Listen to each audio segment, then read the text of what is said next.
3-0, la première chose que tu vois quand tu affrontes le PSG dans un stade, c'est attention, danger. Pas le temps de rentrer dans le match que directement, Vitinha et Andrés Iniesta délivre une magnifique passe décisive pour Achraf Hakimi qui est de base latéral et qui finit contre-pied. Chaque élément qu'on a dans notre équipe fait partie des meilleurs du monde. Jamais arrêté de marquer.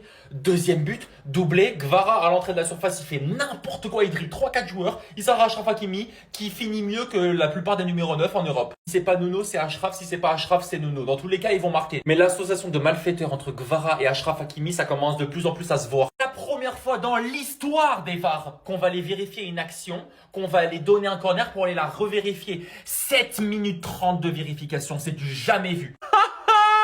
Tout ça pour glisser. 7 minutes 30 de vérification pour glisser sur un penalty. À Chata Dédé, c'est Chevalier qui l'a repris sur les penalties. À chaque fois qu'il y a un penalty, ou ça finit sur le poteau, ou ça finit en l'air, il a le don de les provoquer. Deux mecs bourrés du PMU qui te parlent de Désiré Doué qui a fini 3e au Ballon d'Or et qui se répètent en plus comme s'ils étaient sûrs de ce qu'ils disent. Chevalier avait un arrêt à faire et les deux Lucas Hernandez et Lucas Chevalier ont fait un bon match. Lucas Hernandez, depuis quelques matchs, c'est solide et ça fait du bien. Après 2 mois d'absence, le capitaine légendaire du Paris Saint-Germain, Marquinhos, est de retour. Ça peut pas se terminer sans un 3e but. Désiré Doué qui est rentré en cours de match, passeur décisif. Warren Zaïre-Emery qui, je vous l'ai dit, depuis qu'il a arrêté d'avoir les bourses lourdes et qu'il a arrêté de baiser, c'est devenu un passeur décisif, un gros milieu de terrain avec un énorme volume, c'est devenu Zaïre-Emery de base. 3-0, on reprend notre première place. Comme à chaque fois, cette semaine, il y a de la Ligue 1. On en a marre. On en a marre. Chaque semaine, soit c'est Nuno Mendes à gauche, soit c'est Hakimi à droite. Vous pensez que Guy de Besbar, quand il a dit je suis dans mon hack comme Hakimi, il disait ça pour rien? Parce qu'il est dans son hack de penser que c'est le meilleur latéral droit du monde. Et il est dans son hack de penser qui prendra le ballon d'or africain. Aujourd'hui, doublé. Donc depuis le début de la saison dernière, Hakimi c'est 30 goals assists. Hein? J'ai même pas envie de comparer ses stats à certains attaquants parce que ça les ferait vraiment rougir de honte. Ayez honte en vrai. 120 ballons joués, 2 tirs, 2 buts. Non, en fait, je sais pas, on est peut-être sur les stats d'un numéro 10. Je comprends pas en fait. Il voit tout avant tout le monde. Et c'est normal, il a la vision d'aigle. C'est une dinguerie. Compétition officielle, le PSG a inscrit 151 buts. Voilà, ils ont mis 150, mais ils n'avaient pas compté le but de Désiré Doué. Le premier club à atteindre en 2025 ce ratio des 5 grands championnats. Bah ça veut tout dire. Hein. Qu'est-ce que vous voulez qu'on vous dise? Aujourd'hui, sans forcer, tranquillement, ils ont exercé la pression d'habitude. Ils ont exercé le sérieux, la rigueur que Luis Enrique a instauré dans ce collectif. C'est fort. Rien d'autre à ajouter, les gars. On a demandé le retour du méchant Paris Saint-Germain et il est de retour 3-0 clinique. Mais ce qui me fait le plus kiffer, c'est qu'on n'a pas pris de but, les gars. Ça faisait 4 matchs d'affilée qu'on prenait minimum un but. Contre Barcelone, on prend un but. Contre Lille, on prend un but. Contre Strasbourg, on en prend 3 même. Là, contre Leverkusen, 7-2, mais on en prend 2 aussi. Donc aujourd'hui, c'était important de ne pas prendre de but. Et encore une performance XXL de notre maestro Vitinha avec une passe décisive incroyable. Toujours la passe de bonne qualité, au bon moment. Ce milieu de terrain, il est fou. Dembélé qui rentre, mais on voit que ça va mettre beaucoup plus de temps comparé à Désiré Doué. Je pense qu'il faudra laisser 2, voire 3 matchs à Dembélé pour retrouver vraiment ses sensations. On a eu droit à un super match d'Achraf Hakimi, comme d'habitude, mais aujourd'hui, il met un doublé, et le doublé, il est magnifique. Désiré Doué qui continue à faire un retour fracassant, il est impressionnant. Il a eu 1 mois de blessure, et là, depuis son retour de blessure, il a enchaîné 3 matchs. 3 matchs, il est décisif. Il est aussi bien de préciser qu'on a gagné sur le terrain, mais aussi en tribune, avec ce qu'ont fait les Ultras. Tonnerre de Brest, attention, danger, 3-0, fin de jeu. C'est bon. Après ça, vous allez arrêter de le critiquer. Chevalier est indispensable au PSG. Parce que Chevalier, les gars, il a un super pouvoir. Et moi, je l'ai vu aujourd'hui, les gars. Je l'ai vu aujourd'hui, son super pouvoir. Son super pouvoir, on pouvait le voir aujourd'hui et on pouvait le voir contre Leverkusen il y a 3 jours. Il a fait 2 fois la même chose. Chevalier, c'est peut-être un sorcier, on sait pas. PSG, Brest, on est à la 57e minute. Penalty pour l'équipe de Brest. Brest peut marquer le but du 2-1 et revenir dans le match à la 58e. Del Castillo qui s'avance pour tirer le penalty. Ok, pour l'instant, il n'y a rien à dire. Sauf que Del Castillo se chie totalement sur ce penalty et l'envoie à 30 mètres en l'air. Il ne cadre même pas sa frappe. Face à Chevalier, les gars. On peut se dire, ok, ça arrive de rater un penalty, il a glissé, etc. et tout. Mais non, parce que Chevalier, il l'a fait contre Leverkusen aussi. Le premier penalty de Leverkusen, quand Grimaldo s'avance pour le tirer, les gars. Chevalier, il plonge du bon côté. Sauf qu'en vrai, Chevalier, là, il est trop court. Il pouvait pas l'avoir. Et vous savez où finit la frappe? Elle finit sur le poteau. Encore une fois, Chevalier a arrêté un penalty sans l'arrêter. C'est trop bizarre. Moi, je commence à me poser des questions sur ce mec. Qu'est-ce qui cache derrière ce crâne? C'est le grand retour du Paris Saint-Germain en Ligue 1. Victoire face à Brest à l'extérieur, 3-0, avec un doublé de qui? Tout simplement du meilleur latéral droit au monde actuellement. Achraf Hakimi est juste trop fort. Il avait pour ce début du match le brassard de capitaine avant que Marquinhos fasse son entrée. La saison dernière déjà on le connaissait buteur et là encore aujourd'hui il a prouvé ses talents de finition et ses talents de joueur tout court. Doublé aujourd'hui face à Brest. Grâce à cette victoire, le Paris Saint-Germain retrouve la victoire en Ligue 1 parce que les derniers matchs, c'était pas de victoire pour le PSG. Match nul face au LOSC, match nul face à Strasbourg, défaite face à l'OM. Enfin, une victoire du Paris Saint-Germain en Ligue 1 et surtout avec la manière, un clean sheet pour Lucas Chevalier, ça faisait longtemps. Et avec cette victoire, le Paris Saint-Germain reprend la place de leader provisoirement parce que l'OM joue ce soir en déplacement du côté du Racing Club de Lens. Donc pour le moment, le Paris Saint-Germain repasse premier avec 2 points d'avance sur l'Olympique de Marseille. À voir que fait l'Olympique de Marseille ce soir. Si Marseille gagne, Marseille repassera devant le Paris Saint-Germain. Si Marseille perd, eh bien ce sera le Paris Saint-Germain le nouveau leader de la Ligue 1. Je pense que les retours de blessures de Doué, de Dembélé et des autres vont faire beaucoup de bien à Paris. Et surtout, la victoire cette semaine en Ligue des Champions face au Bayern a dû faire beaucoup de bien dans les têtes. Et ça s'est retrouvé aujourd'hui avec cette victoire face à Brest 3-0. Mercato d'hiver, c'est dans quel club de Bundesliga qui va finir? Non, je sais pas, Francfort, Leipzig, allez, Dortmund s'il a de la chance. Je vous le dis, si Barcola il continue cette saison-là qu'il est en train de faire, ça finit au fin fond de l'Allemagne, hein. Comme les Colomwani, comme les Eliwahi, comme qui tu veux. En plus, c'était le meilleur moment pour Barcola de performer. Il y avait Dembélé, Doué, Gvarad blessés pendant longtemps. Il a eu plein de matchs où les stars de l'équipe étaient blessés, où c'est lui qui devait porter l'équipe du Paris Saint-Germain en attaque. Et des fois, Mayoulou, Mbaye ont fait des meilleurs matchs que lui, à l'image de ce match au Barça. Même pas de son match contre Auxerre, son face-à-face calamiteux contre Lille. Ce qui est le plus inquiétant dans ça, c'est que j'ai l'impression qu'il a même pas d'envie. Il a même pas envie, je sais pas, il est nonchalant, il mouille pas le maillot en fait, tout simplement. Déjà c'est clair et net, il perd sa place officiellement dans le 11. Je sais même pas s'il peut même rentrer quand il y aura des Gvara, quand il y aura des Doué, quand il y aura des Dembélé, s'il peut même rentrer sur le terrain. Parce que je vous jure que Mbaye, Mayoulou, dans ces périodes où il y avait beaucoup de blessés, eux ont plus prouvé que lui. Alors que Mbaye, Mayoulou, c'est pas non plus la folie, hein. C'est chiant parce que c'est un joueur qu'on aime. C'est un putain de joueur de foot, on le sait. Là, il n'y a plus rien, plus d'envie. Dans les moments où il doit prouver, où il n'y a aucun attaquant, où il doit porter l'attaque, il porte pas du tout l'attaque. Voilà, il y a un truc, j'ai l'impression qu'on ne sait pas. Parce qu'il a plus la même envie, il a plus la même détermination. Je sais pas ce qui s'est passé, mais c'est très bizarre. Victoire du PSG face à Brest, 3-0. Donc voilà, c'était trop facile pour eux, faut le dire, hein. Avec un doublé d'Achraf Hakimi et un but de Désiré Doué qui est rentré en jeu. Et Achraf Hakimi, il faut le dire aussi, on sait que c'est le meilleur latéral droit en fait. Offensivement, les gars, il est incroyable. Depuis quelques saisons, il monte en puissance et tout, régulier. Et le PSG, comme je l'ai dit, ils n'ont même pas forcé leur talent. Donc voilà, Brest, ils ont eu du mal. Parce qu'ils ont passé leur temps à courir derrière le ballon. Et même le pénalty manqué Del Castillo aussi, qui a glissé, pas de chance. Mais bon, après voilà, moi je trouve que la faute de main, c'était un peu sévère. Après, c'est vrai quoi, il n'avait pas la main collée. Mais bon, au final, le PSG, comme je l'ai dit, ils n'ont même pas trop forcé. Et avec tous les titulaires là, cette équipe du PSG elle va être compliquée à arrêter en fait, faut le dire, hein. Donc voilà, la Ligue 1, je sais pas, l'OM ils sont là, mais bon, pour moi le PSG, ils sont un cran dessus, faut le dire. Achraf, t'as intérêt à avoir ce niveau pendant la CAN, hein, parce que vu comment on se démène pour avoir des places, vaut mieux que ce soit comme ça. Victoire 3-0 du PSG face à Brest, match tranquille, match maîtrisé, match plaisant. Franchement, tout le monde a été bon. Même les entrants ont fait le taf. Juste Dembélé, je trouvais ses frappes un peu forcées. Un peu beaucoup même au match dernier déjà.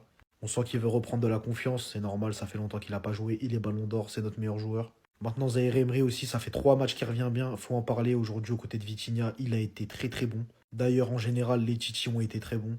Et Chevalier n'a pas eu grand chose à faire. En tout cas, on devient leader de Ligue 1 en attendant le match de Marseille ce soir. Les Hops s'imposent 3-0 face à Brest. Du coup, le PSG reprend la première place du championnat en attendant, bien évidemment, le match de l'Olympique de Merveille de ce soir. Victoire, bien évidemment, logique face à Brest, même si moi, j'ai une impression sur ce match que je vais vous partager et vous allez me dire vos avis en commentaire. Pour moi, j'avais l'impression que les Brestois avaient déjà perdu le match. Je m'explique. Malgré la grosse domination parisienne, des fois, il y avait des contre-attaques à jouer. Et moi, j'ai ressenti que les Brestois ne jouaient pas les coups à fond. Dans les transitions rapides, j'avais l'impression qu'ils étaient au ralenti. Je dis pas que Brest aurait pu gagner ce match, mais je pense qu'ils avaient les qualités pour embêter le Paris Saint-Germain. Surtout à ce moment-là. 2-0 pour le Paris Saint-Germain à la 58e. Penalty pour Brest, Del Castillo s'élance et il envoie le ballon sur Mars. En tout cas, bref, j'ai hâte d'être ce soir Lens-Marseille. Ça va être un match compliqué pour nous, mais si on veut reprendre la première place, on est obligé de passer par la victoire. Voilà l'équipage, c'est la fin du match entre le Paris Saint-Germain et Brest.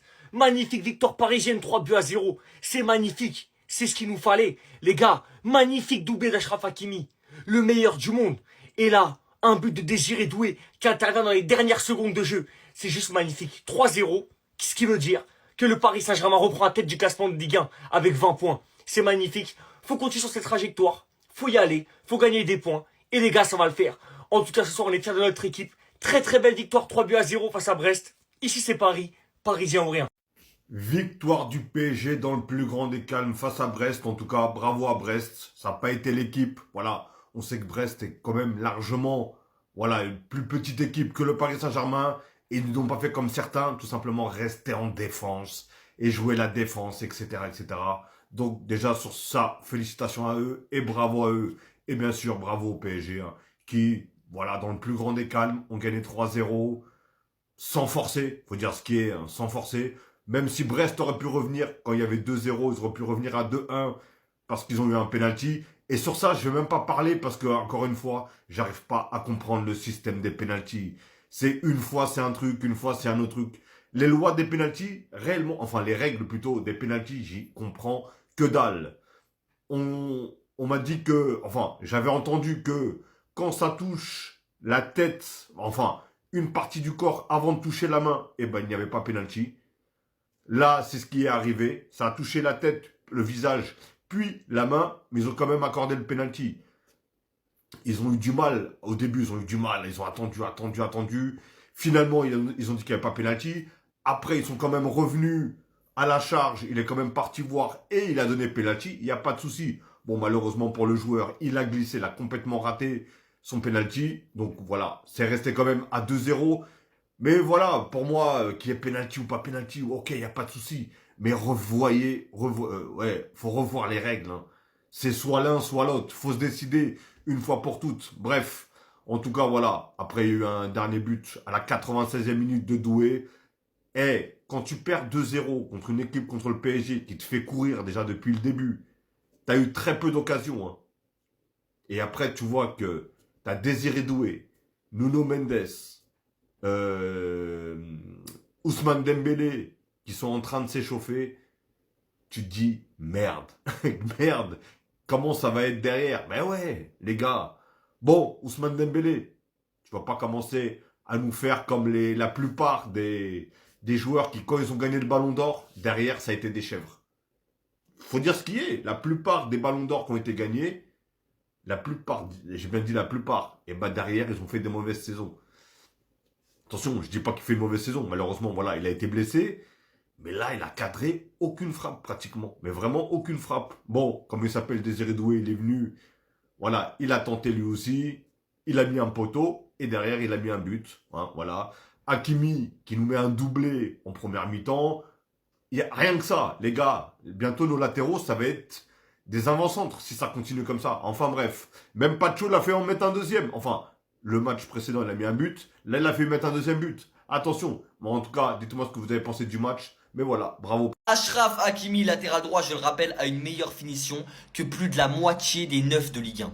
Et il a une meilleure finition que certains 9 en Europe. Je dirais pas des blagues, je vous laisse dire en commentaire. Premier but. La passe déjà excellente de Vitinha. Vitinha, meilleur passeur de Ligue 1. Il est sur 6 passes D, je crois, depuis le début de la saison. Il lui dépose et en une touche, il vient te la mettre petit filet gauche. Comme un pur neuf, comme si le mec c'était Haaland alors que c'est un latéral droit. 10 minutes après seulement, dès qu'il a une potentielle frappe dans la surface, ça finit en but en fait. Là, petit cafouillage bizarre, un ballon qui traîne, en une touche, bam, frappasse d'une puissance incroyable.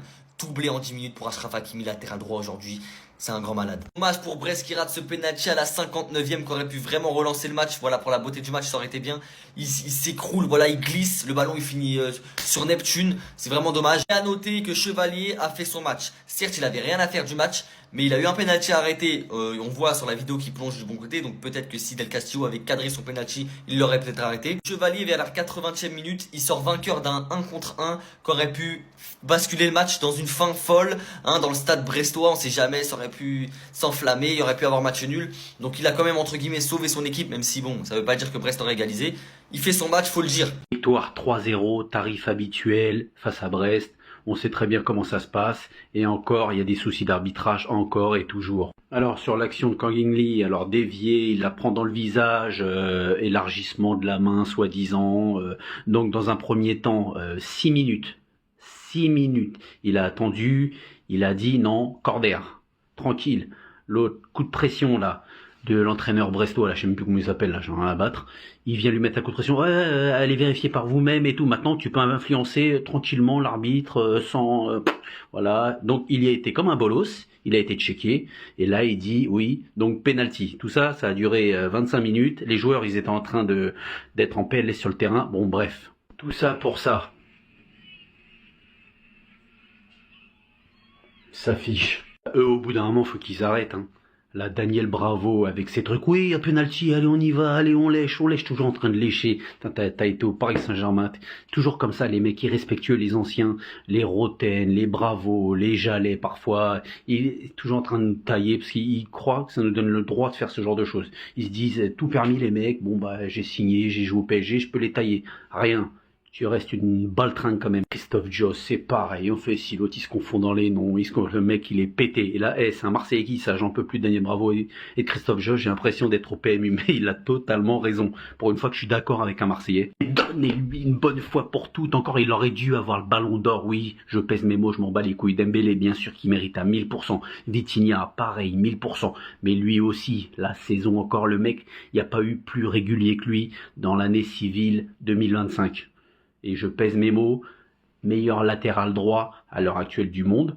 Et là, ça va bientôt le devenir de l'histoire du football. Et oui, je pèse mes mots. Bien évidemment, Achraf Hakimi, ballon d'or africain. Il n'y a pas de Salah, tout ça, que dalle. Ballon d'or africain. Merci, au revoir. On se revoit donc 3-0. On reprend notre positionnement, qui est la numéro 1. Hakimi fait une prestation aujourd'hui qui a été XXL, il te met un doublé, il a été encore décisif, il est décisif depuis tous les matchs, là ça fait un moment qu'il est décisif à chaque match, même avec le Maroc. Aujourd'hui Hakimi fait une top prestation et il faut le dire et le répéter et se rendre compte à quel point on a de la chance de les avoir au Paris Saint-Germain. Parce que j'ai l'impression que tout le monde se rend compte de l'importance qu'ils ont et du fait de la chance qu'on a de les avoir au PSG, mais moi je trouve que c'est pas assez. Il faut le dire, il faut le répéter et le répéter encore, l'importance qu'ils ont dans la construction du jeu, dans le point de vue défensif, dans le jeu offensif,